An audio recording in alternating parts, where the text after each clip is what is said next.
Welcome to Guernica Editions Poets 5 interview series, a collaborative project of Canadian poets and independent presses.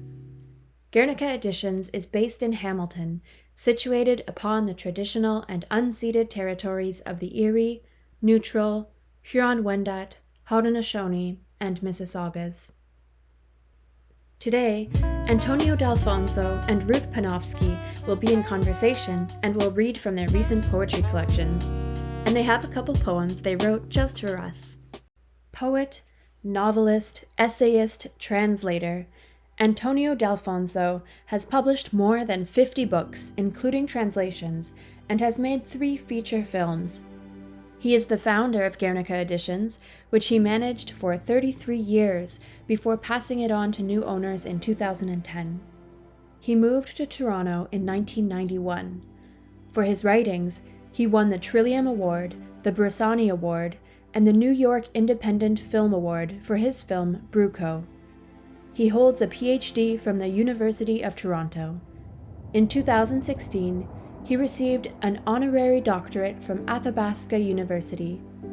His new film, Tata, Daddy, was released in July 2020.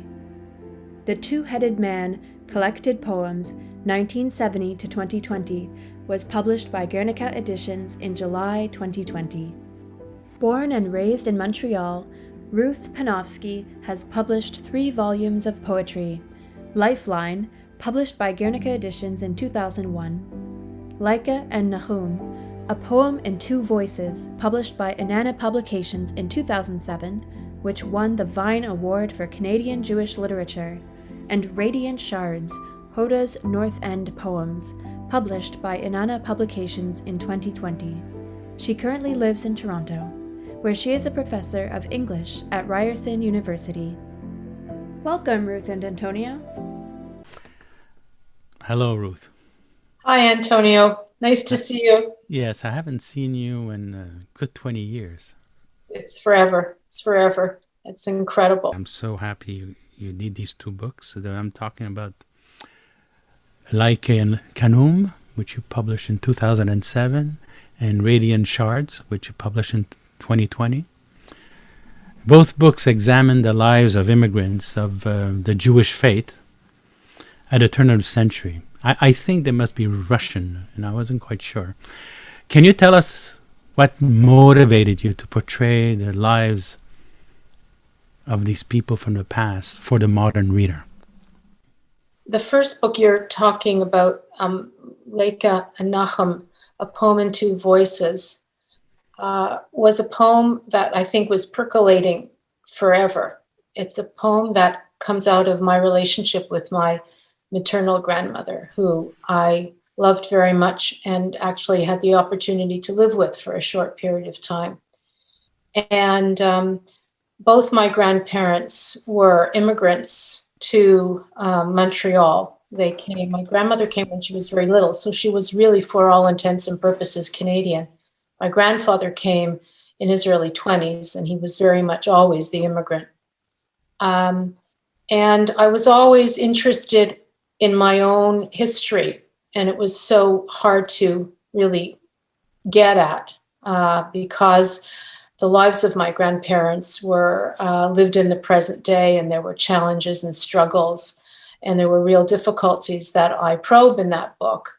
And so one of the things that I wanted to do was give voice to these 2 figures, and especially my grandmother, who I admired, and also I really couldn't believe that she survived the hardships that she did. Her life was very hard, and she came out as the most resilient, loving person, despite all the hardship. And so that book was an attempt to really look back and also give voice to my grandmother. And I also really liked the idea of entering into the inner world of people and writing out of this kind of imagined space of their inner lives, because they didn't really have a chance to give voice to their own experiences. And I felt kind of called to do that for them. The other book that also speaks in somebody else's voice is my newest book called Radiant Shards that you mentioned, Huda's North End Poems. And it gives voice to a fictional character. And the fictional character was created by Adele Wiseman in her 1974 novel Crackpot. She was based fleetingly on a real person. There was, in fact, a Jewish sex worker in the north end of Winnipeg during in the period between the wars. And but Wiseman recreates her as this larger than life figure, but she talks about her in the third person. And when I read her, I related to this character. I don't know why, maybe because she was this remarkable, voluble person. And the fact that she wasn't saying things in her own voice, I just wanted to do that for her. And the same thing happened there. I was able to go back in time, imagine the world of Huda, and give a voice to her. My impulse is always to look at the past through women. And both my grandmother and Huda are really strong figures, suffering figures, but incredibly strong figures at the same time. And so I think both projects were an attempt to pay homage to them, but also to describe the embodied experience of women who couldn't really do it for themselves because of circumstances.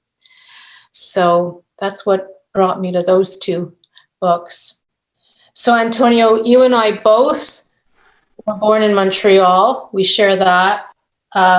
I also want to say that I'm indebted to you because I think you made me a poet. You published my first book, Lifeline, in 2001 when you were head of Guernica, and I'm indebted to you for that. But I want to ask you about Montreal. You've lived there for much of your life. Do you think the city has had an influence on your writing?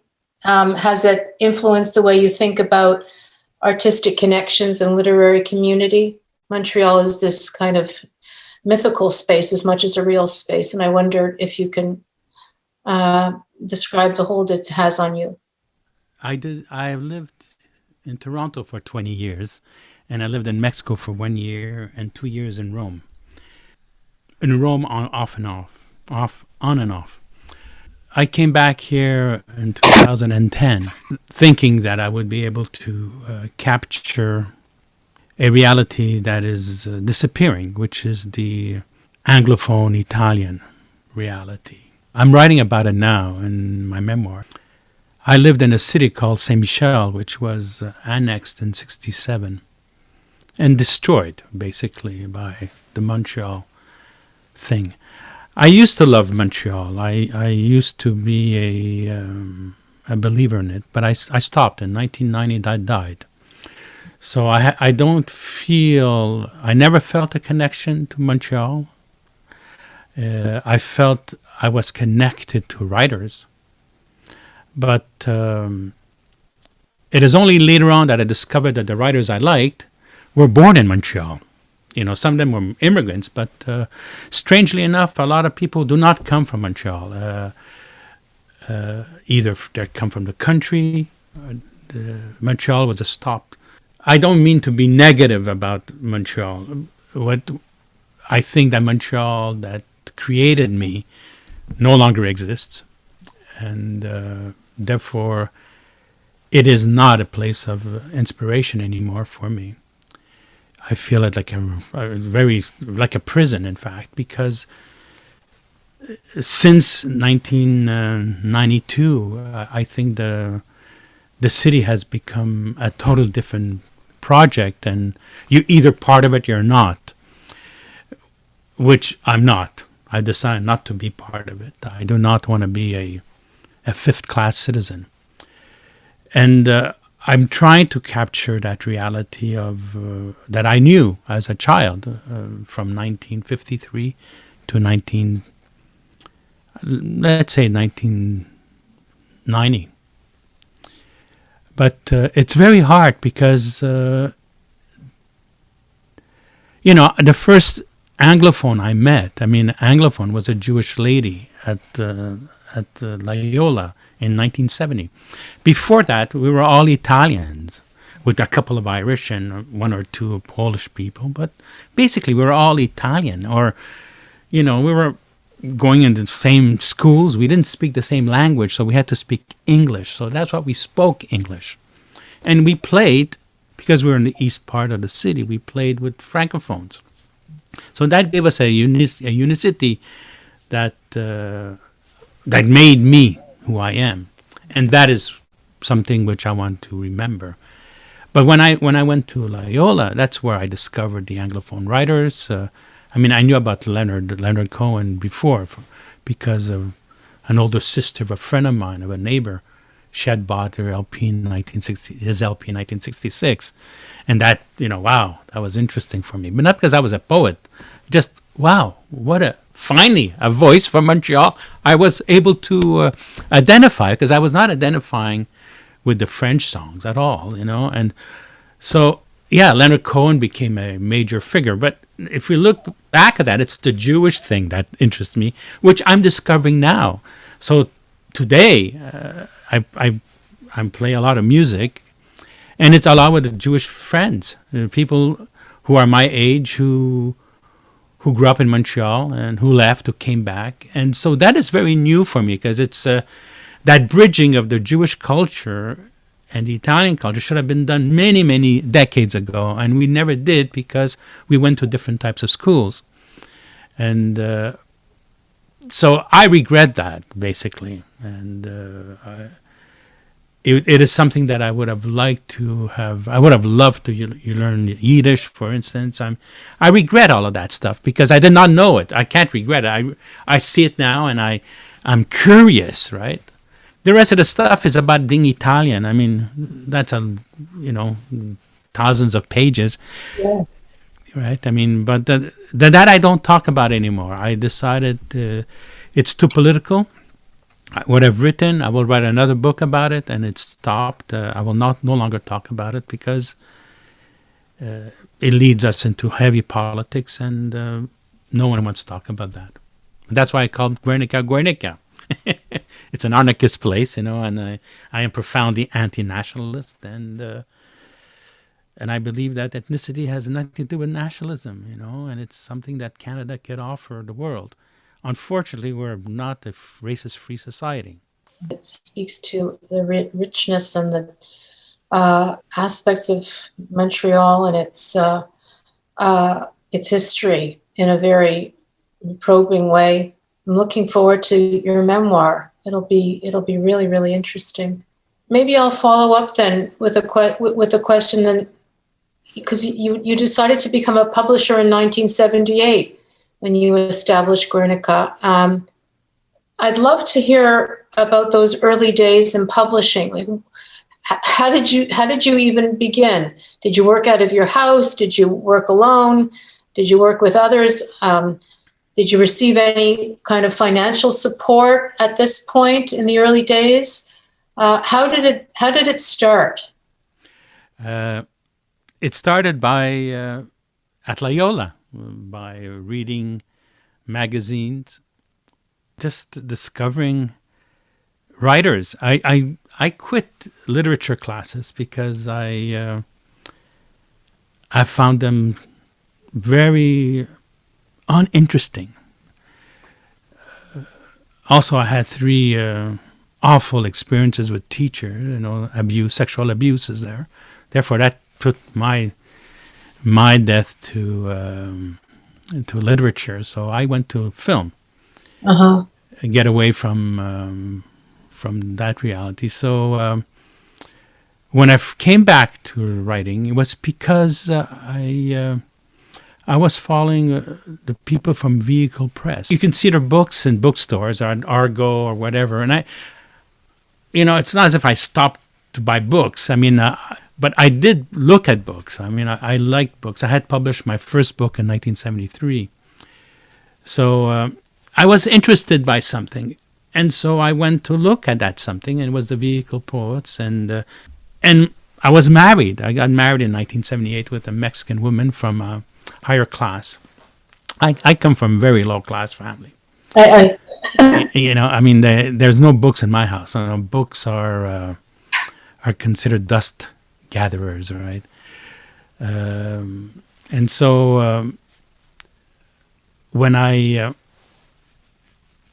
decided to do something, I just said one night, they'll never publish what I want to do.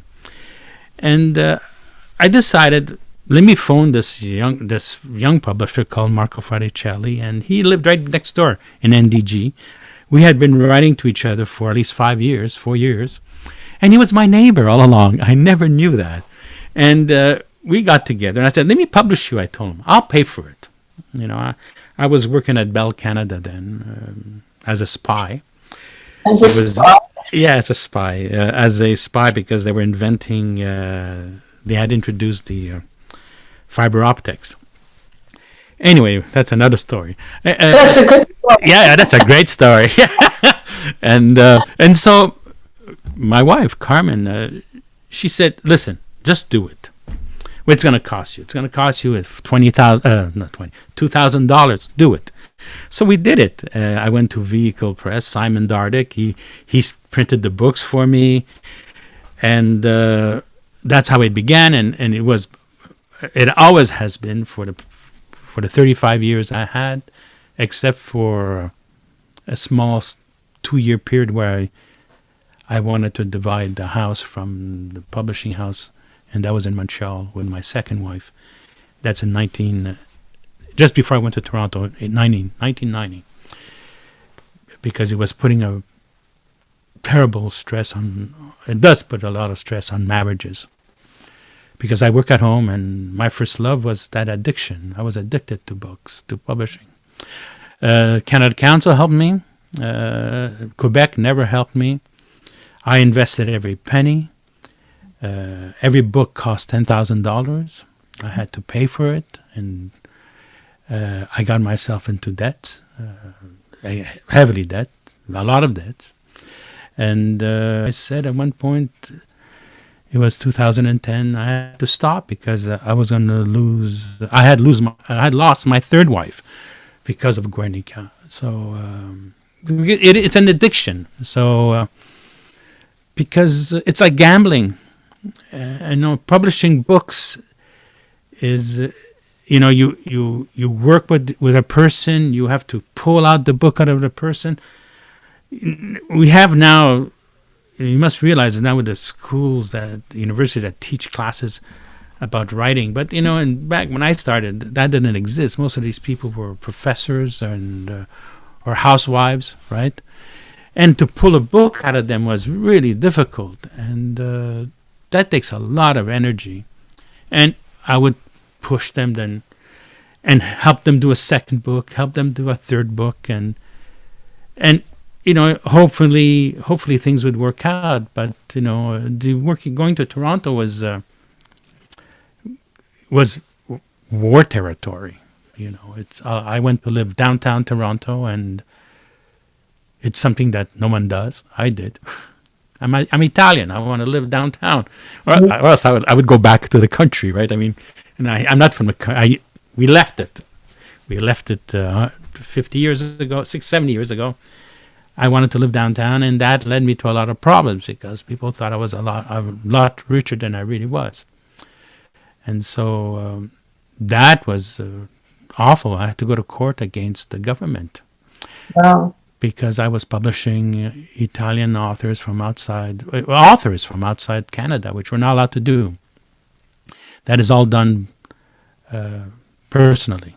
And unfortunately, that personal thing becomes a sale, and that sale has to be subtracted from the official Canadian sales, which means I was accused of fraud, which for poetry, what are we talking about? Like $10,000, but they were really, really after me. They were out to destroy me.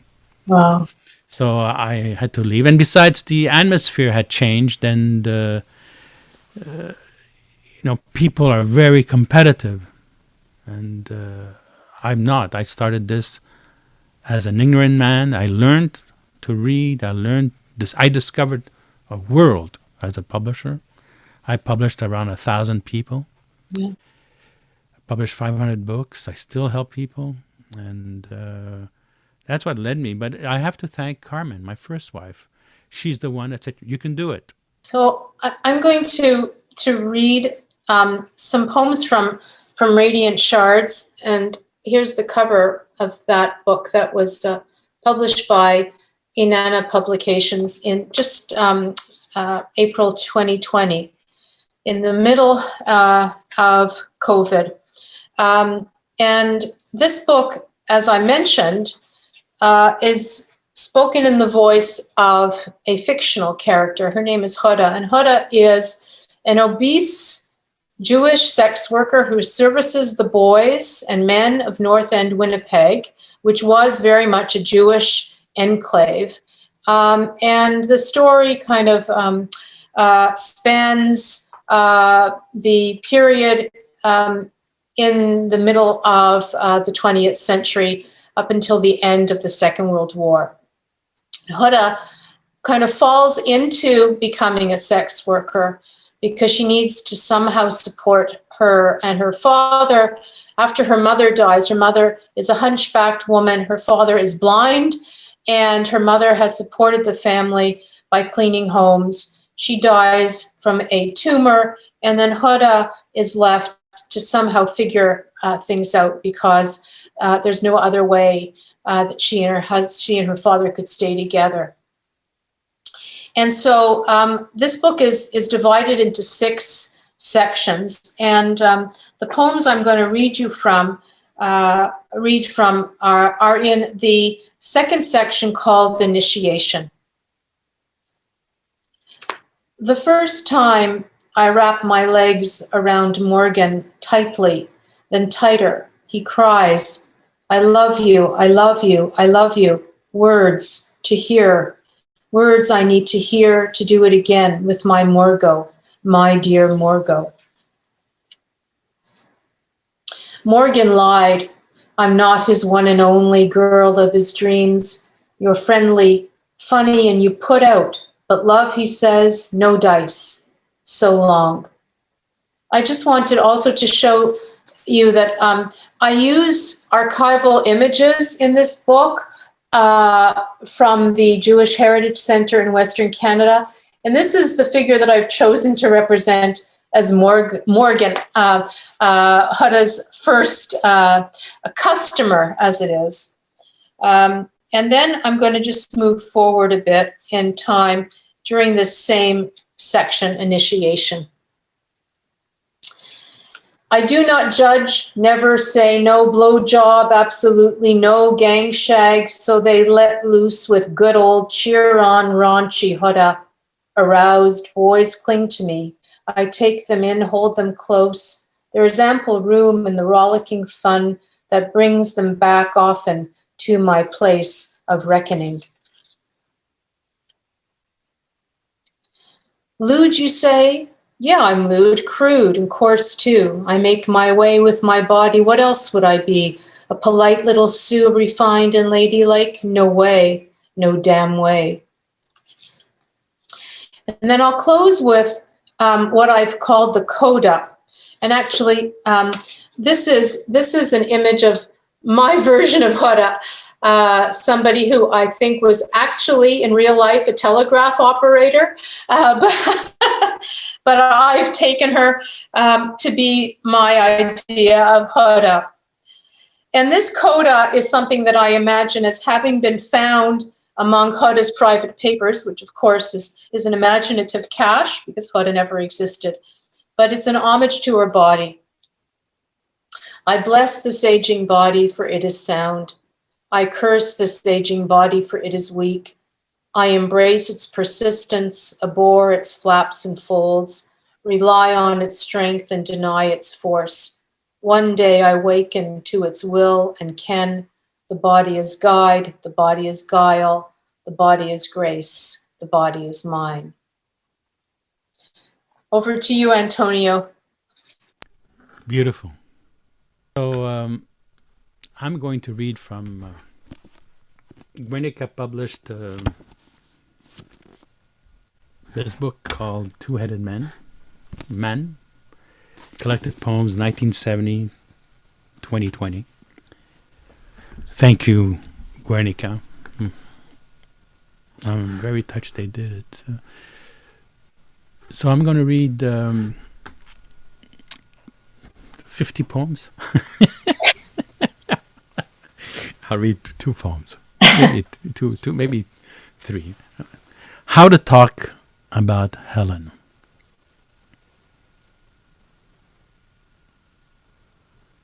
How to talk about Helen. Helen, who lived across the street from us, who was older than I was. She was a sister of my friend, of my friends. Helen, who was extremely attractive. We all desired her, her brothers included. But we knew she did not work. She should have worked, but she didn't. We used to have conversations on her porch. She was so sensitive. I don't know how to talk about Helen.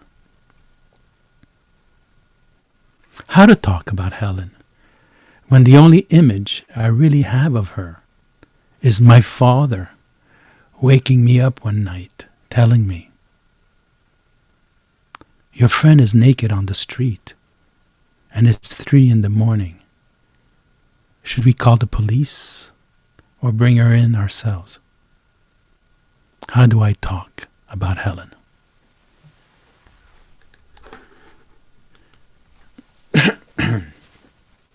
Lorraine. So these are 2 women that lived in front of my house. I saw them. I grew up. They grew up. So Lorraine.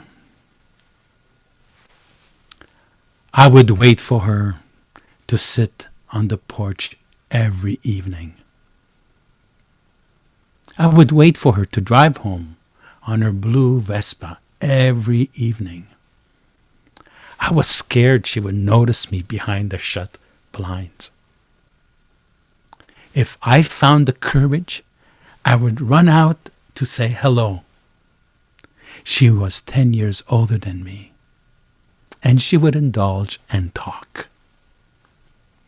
I would wait for her to sit on the porch every evening. And when she would, when I could, I would open up and sweat. Then I would not say hi to her for a week. I wonder if she ever saw me in the living room. I wonder if she ever realized that I became a man waiting for her to sit on the porch every evening. I want to lead to your poetry. Radiant Shards is your reading of Adele Wiseman's novel, Crackpot. Why did you want to poeticize what was prose? Yeah, it's a good question. I couldn't help it.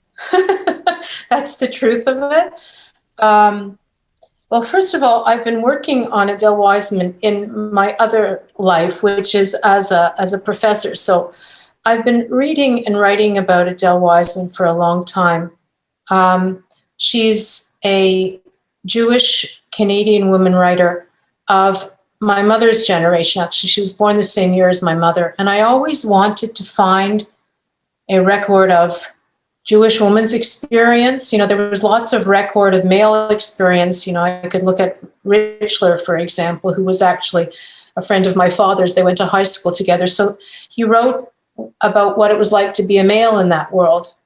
And it took me a long time to find the story of women in that world. So when I came to Wiseman and Miriam Waddington, for example, and a few others, I really felt, at last. And so Wiseman spoke to me. And but when I came across her character of Hoda in that novel, Crackpot, which in fact was really, it was not very well received in its day because it treats the taboo subject of incest and a sex worker.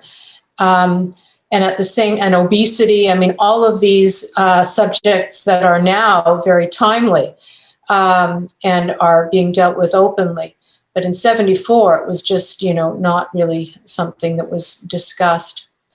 And so Hoda kind of entered into my head, and she never left.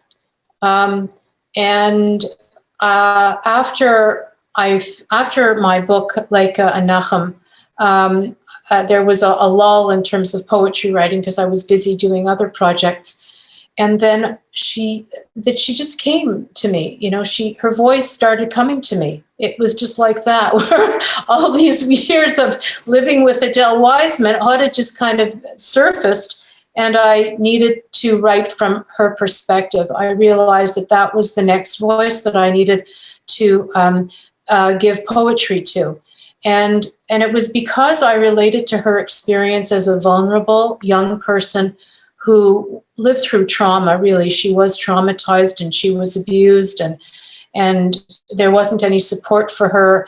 And she lived during the most turbulent moments in 20th century history, especially for Jews, although she was semi-protected from it by being in North America. But there was all of that encapsulated in her character that spoke to me. And so that's why I did it. And it isn't as if, writing in the voice of fictional characters or taking up fictional characters anew. It's done. It's been done a lot. And so I didn't feel like I needed to justify that. But anyway, I felt I kind of owed it to Hoda to let her speak in her own voice. So that's why I did it. And I just, I liked it so much. It was very, very freeing for me too, because she had lived in my head for so long. It was a wonderfully liberating experience to just get her on the page. Why poetry? Why poetry? So one of the things I have discovered as I write poetry is my poetry is very spare and stripped down, as you've mentioned. And I try to build it up. Actually, it comes out when various drafts come out, and there's much more in those drafts. And I find that as I revise, the poems become even sparer because it's the essence that I'm trying to get at. And my poetry really seeks to get at the essence of things. And in fact, in the characters that I write about, because they are as much characters as they are speakers, they live in lives that are so full of incident and noise, and there hasn't been the opportunity to really get at their inner lives stripped bare to the essence. And that's what poetry lets me do. There is the context, there is the social and historical context. It's limbed very minimally, right? It's there, and I hope it's understood. But my premise is I want to get at them. I want their world, and I want the noise to disappear. And I just want to go into that kind of crystallized space. So poetry lets me get there. What led you to sparseness? It just happened. I keep thinking I can't write poems with a lot of words, Antonio. Oh, I don't know. Maybe because there's so much verbiage. And it's the idea of this crystallized experience that I'm trying to get at. So try as I might, even when I put more words in, they seem to want to be taken out as I revise. I translated you in French, and it was a pleasure to. You really capture something with this whiteness around it. Yeah, it's masterful. Thank you. You're so generous to say that. I really appreciate it. No, it's the truth. You are a master. You've won awards for your work in several fields, multiple fields. You are so prolific. You've published books of poetry and essays. You've published novels. And as you've just mentioned, you're a translator, a prolific translator. plus you're a filmmaker. So many people would, really aspire to, master one field, and yet you seem to move so easily across these various modes. How do you do that? And maybe also, why do you do that? Why do you feel called to work across so many different modes?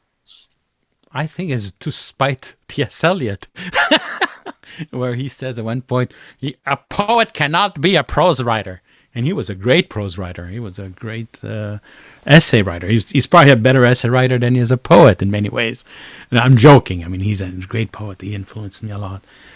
I'm joking. But the two main writers and people in my life that affected me very young, Cocteau. I was 4 years old when I saw Orphée on TV, and Cocteau was a major playwright, a poet, a filmmaker, an artist. So he's someone I aspired to be. He was gay, I wasn't, but he had everything else that I loved, And the other person that I loved who did the same thing, it's Pasolini. Again, a gay guy, but I wasn't gay, or else I would have followed that whole reality of mixing. Why does one mix? It's because I can do it. I don't want to write more poetry. I mean, I think this is it. To write more poetry would be, I would like to do it under a different name. I don't want to, I want to do prose now. I want to do essays, published 3 novels. I translated 2 or 3 novels. But I like prose. I'm starting to discover that. But there again, it's because I do the same thing in different fields. This professor who translated me in Brazil, she said, when she watched my film Tata, my last film, 3 hours, she said, it's exactly like your novels. And I said, yeah, it's the same mind. I can't do what you do, for instance. You do little sonnets, which I find is amazing. And those sonnets become a film, and that's what I do. But I would not be able to be that linear like you are. It's sparse, and that's why I love your writing, because you're not boringly linear. You take away stories and, she's got an abortion. Right? You go back and you say, where did I miss it? I love that. I mean, how could I miss? There's only 5 words on the page. I missed something. That is cinematographic. I studied in film. I mean, that's all I studied in. I did my BA, my master's. I did my semiology. I became a scientist, and I invented a way to analyze films. And I did my PhD, in film. And I do films. It took me a long time. It's much more expensive. And what's nice about film is that you have someone else reading your stuff. There's one thing I hate, and I had to deal with it as a writer, as a publisher, writer going to every night, going out to listen to poets read. Back in the 60s, 70s, 80s, I did it every night. 90s, stopped at the 20 when I had a child. But I would go every night out, close the bars, listen to the people, and they were basically, all of them read the same way.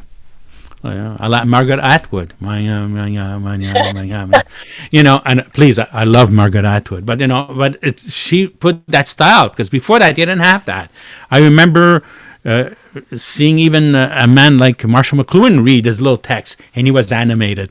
It is with body politics, when she introduced this coldness in writing of this monotonous tone, which colored all of literature, because I could see a different voice. And when I went to the Quebec side, once in a while you had this person, I said, well, that's interesting. And then I went to France, you had the same type of stuff going, or less in Italy. In Italy, they're all old and wearing straight jackets. But what I discovered was, when you gave it to an actor, he could read your text and put a life to those lines that the writer doesn't even think, incapable of doing this. So to do that was a pleasure, to say, my films are basically poems that I film. I mean, literally, every scene is a poem that's read. It's always the same story. I mean, the same addiction, the same fascination for pluralism. That's all that interests me. I want to hear different voices. So film enabled me to analyze poetry in a humane way, in a everyday way, and that I really enjoyed. And lastly, and that's why I find you're amazing in your poetry, where you could very few words depict nonverbal actions. I have a COVID poem that comes out of the wonderful lull that we were afforded in the summer. And it's a poem that emerged out of a visit to Montreal. It's called Rêve au chocolat. On the Montreal terrace of Juliette et Chocolat, my mother sips her chocolat chaud from a small white bowl. Behold, it's like drinking velvet. It's COVID time, and we are sharing ice cream. 3 scoops, chocolat, vanille, noisette, from a larger bowl, also white, as I lament the constraints on human connection. She is displaced to a world less altered, strolls familiar streets guided by a beloved grandfather, cuddles a baby brother safe in arms of a devoted sister, kicks ball on the scrappy turf of youth. In chocolate reverie, she returns to the time of grounding as our ice cream melts in the fading warmth of evening. This is the first poem I write in, I would say, about 5 years. Except for translation, which, they're poems too. But so this is called 10/01/2021. It's 8:01. Curfew in town. Every citizen is scrutinized. Despite searching every brick, every mortar, not a sound is, not an image is seen. The trees are not real. The river is not real. The lights are not real. What lies outside my window is unreal. I touch my thigh. I twitch my toes. I pull on the sciatic nerve, hoping it will shoot a shot of pain. I scream, "I'm alive!" I call the police. I call the Prime Minister. I phone, but no one answers. I believe nothing out there is real. This is a case of missing persons. On the other shore mirrors the prison I'm living in on this shore. What I have been looking at is a reflection of what I am living. That silhouette there is me, staring at me here. Politicians blame it on beings from another planet. The light I view out there, is it an illusion? Or my neighbor's hand in need?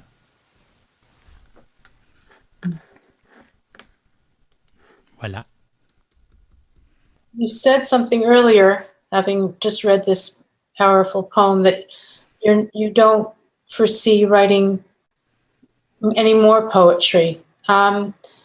After having just spent this time putting together The Two-Headed Man, which covers the years 70 to 2020. I mean, that's a life's work. So how did it feel to return to the body of work that you brought into the Two-Headed Man? And why do you think you're not going to write any more poems? One of my poets I like, again, his name is Tom Gunn. He published his first book with Ted Hughes many, many years ago, and I think it must have been early 60s. And I bought, just before he died, I bought his collected. And his collected is basically same thing. It's Faber and Faber. In America, I think it's a Giroux Strauss. It's 300 pages, and he says, "This is it. I don't want to write anymore. What I have to say is said. I mean, I don't need to continue. I mean, I will repeat myself, and it serves no purpose." He writes about being gay, and my stuff is about being. It's about the man who discovers that he's Italian, and Italian outside of Italy. I mean, that he is an ethnic, that he is a person without a land, and he doesn't want it. That's the different thing. People before me decried it. I want the land. Or nostalgia. No, I'm happy. I have none of that shit. I'm happy. Let me be the first one to say, this is the best way to go. Now, there are people who are preventing me from saying this. And that's what my book is about. And my essays are saying the same thing. And so when I went through the whole poetry book, it's an older man looking at the stuff. So there aren't that many books out there of my work. So I didn't feel as if, there were one or two poems which are famous, that are being used at school. I actually changed the titles. So that was a major choice, right? Because they were known under this title. I decided one of them is called Italia Mia Amore. And it was this scream when I first discovered in 1984 that I was a WAP, and what it meant, and the problem was that with that title, it led me back to Italy, and I said, no, that's not. Now, as an older man, I'm allowed to say, fix that up. I mean, that was a mistake. You see, to answer your question, if there are mistakes, I had to correct them. You cannot wash your hands and say, well, it was a younger man who said, no, I don't believe that. I believe that if you said something stupid, something racist, sexist, or whatever it is, I mean, it comes out in your text, and not you. If one looks back at one's poetry and realizes that he's an asshole, you got to take it out. So therefore, I never felt guilty about changing anything. Mm. Besides, it's your stuff. I mean, the reason I mentioned Tom Gunn, because he on the contrary says, I don't want to touch. I want to respect the young man. That's why I mentioned Tom Gunn. But he's very important. He raises that issue of, do you redo it or don't you redo it? And he said, you got to respect the young man. I don't respect the young man. I mean, that young man needed a slap in the head. Yeah, I know, because that is something that writers have to deal with, especially poets, right? When they go back to putting together a collected, what do you do with how much revision do you do, and do you respect the younger person who wrote this work? Yeah, you respect the poem. If the poem needs to be redone, you redo it. You don't respect the person, you respect the work. I'm going back into my own past, like it's kind You're of that old, eh? Yeah, that old, and so it's not the immigrant, but the next generation, and it's still a Jewish enclave, though I will say that, but it's It's suburban, and I find that the poems I'm writing now that I think will shape into a collection are writing out of my own experience in as a basically, third generation Jewish person. But it's centered in the suburb where I was born and raised, which is in north of Montreal in Laval. And the suburb was at one point like predominantly Jewish, but like all of these environments, they get groups move in and groups move out. Now it's predominantly Greek, but there was a period when many Jews who couldn't afford to purchase homes in the city, they bought these bungalows, small bungalows where I was raised. After being born in the city of Montreal. And there's a character to that environment that I'm really looking at in these poems. And so they're taking me back to my own past, but then of course the past of my own parents that informs my life there, right? So I find that that's what I'm looking at now. So it's not as far removed, but it certainly is still it is historical in many respects because it no longer exists as a community. It exists in my mind. So that's where I'm at now. I have no idea what will come of it, but they're being written in my voice. Yeah. Do you see a link somehow? Is there a space, I don't want to use a landscape, a cultural space that is being created and that you want to see? I think there is a cultural space, but of course it develops over time. And I mean, mine is still very much rooted in a history of Ashkenazi Jewry, and displacement and settlement, displacement, immigration and settlement, and then kind of entrenchment. So what happens on Canadian soil to that generation? So in fact, I'm one of the older groups of Jewish immigration. My lineage is one of an older group of Jewish immigration to this country. There are many more current and recent waves of immigration from Israel, South Africa, from the former Soviet-led countries, Morocco in Montreal, for example, like that. Those experiences would be very, very different. So in a way, yes, I think I'm really, really rooted in a historical mindset. I am. And part of what I'm been doing is trying to figure out what it means through the writing. Yeah, what it means to me. And I don't think I'm ever going to come to any kind of conclusion. It's all just process and working out and finding a way through to a place where I can locate myself. Maybe that's why we write, right? To kind of locate ourselves for the moment. Yeah. Absolutely. Well put. I totally agree.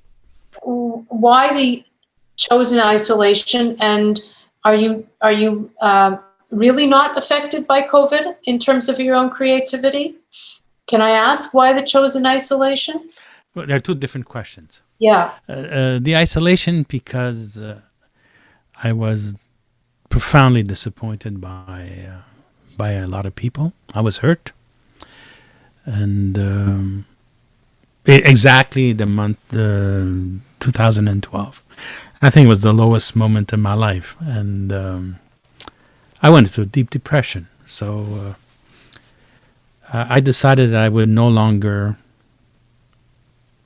trust anybody, go out in public. And I decided that I would study.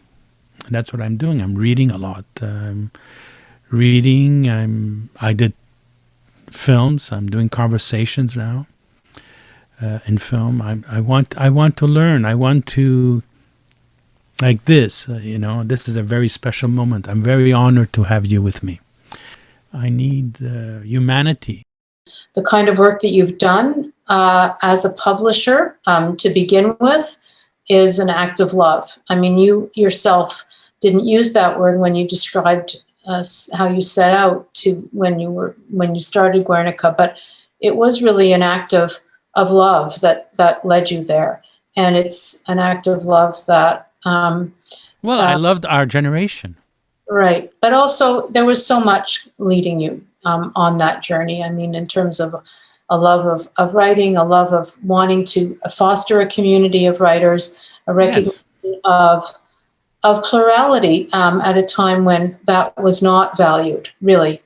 Guernica was really a groundbreaking undertaking, and it grew into one that was really, really important and still is extremely important in terms of its mandate. It continues the mandate that you envisaged for it. So I want to thank you for that. And thank you for being part of it. I've always felt you there behind me, always, because you were there for me at the very beginning. And I know that people feel that. I agree. Thank you. I accept it. Yeah. Totally. Yeah. The idea of growing old and ignorant is an amazing. I need to learn, and now I decided I want to read everything that I never wanted to read. Let me judge what I think is good. I don't want to be told this is good. So that's what I've been doing for the past 10 years. Educating myself, learning how to read properly, learning just for myself, for the pleasure of learning. Thank you for watching Poets 5 à 7 with Guernica Editions. Stay tuned for our next interview next week. Don't forget to like and subscribe.